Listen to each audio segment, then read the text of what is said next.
I just had a conversation with somebody that was both exciting and a little frustrating at the same time. And not because the person wasn't awesome. The person I just had a conversation with is amazing and awesome. And we were talking all about special education and technology. And there's just some things that I'm working on behind the scenes. And we were talking about AAC. So assistive technology, right? Alternative, communication devices for students. And this person had information just like so many other people in special education that is simply not true. And I'm going to share with you one of the statements that was said during the meeting. And you tell me, have you ever heard this before? Have you ever heard before that if a school pays for a device, so let's say a talker for a child, so like a dedicated device, it could be, we'll use an example, an iPad that has a communication app on it. Have you ever heard that if a school pays for this, that the child does not get to take it home? And they definitely don't get to take it home over the summer or over breaks, but like the school owns the device, therefore the device has to stay at school. Have you ever heard that? It's not true. It's not true. In fact, I can tell you, those of you that are new here, you might not know, I've been doing this for 25 years, right? Working in special education professionally. And I can clearly remember being at a meeting at this time. I traveled to Indiana. I was going to a meeting in person to assist a family. And the administrator, the head of special education was at this meeting. And we were talking about AAC.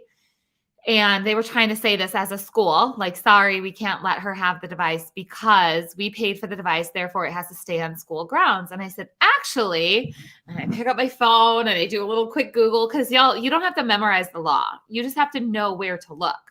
So I'm like, I do some keywords. I throw it in there. I look it up and I'm like, actually, right here it says that as long as the school team agrees that the child needs this device in order to access their environment, for example, the device should go home. But yeah, it needs to happen. So assuming that this device is meaningful for the child, which the team had already agreed that was meaningful, and I said, well, then it would be meaningful outside of school also. Therefore, the device needs to go home. And the administrator continues to read the area of the law that I pointed her to. Remember, I'm not a lawyer. I just tell you where to look. She says, I need you to come teach this to all the administrators in our area. And that's exciting and wonderful and great that she was throwing out that opportunity, but it shouldn't be me. And this was a while ago, let's say 10 years ago. It shouldn't be me teaching the administrators where to look in the law for this part. Why are administrators not taught this? And here's the thing. I'm not putting a dig on administrators. They're not taught this. Like, you don't know what you don't know. And then once you know, you need to do better, right? It just is what it is. She didn't know. She honestly was like, well, in my experience in this district, if the school pays for something, it doesn't go home. In my experience in this district, in my experience, this is what happens. Those are red flag words because we as individuals have limited experiences, and there are facts that drive special education, like actual laws that drive special education, right? So just because your experience has been one thing doesn't mean that that experience was based on the law or what needs to happen.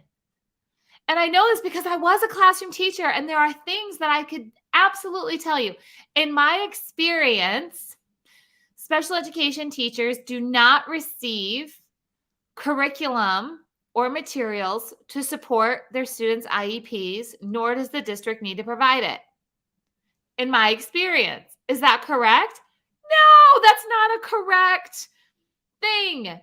As in, if a child needs materials to implement the IEP, those materials should be provided by the district.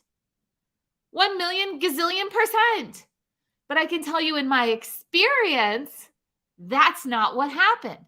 So if I spoke from experience only, I would say that teachers provide the materials in their special education classroom for their students to reach their IEP goals.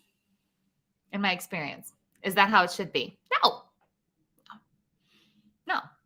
If it's written in the IEP and the child needs something, then the school district has to provide that. So if you have ever heard that AAC or technology that's provided to your child or your students, when it's paid for by the school, has to stay on school grounds, please just know that is not true. Absolutely not. That there is a part in the federal law that you can utilize to work through that assumption on that. All right, guys.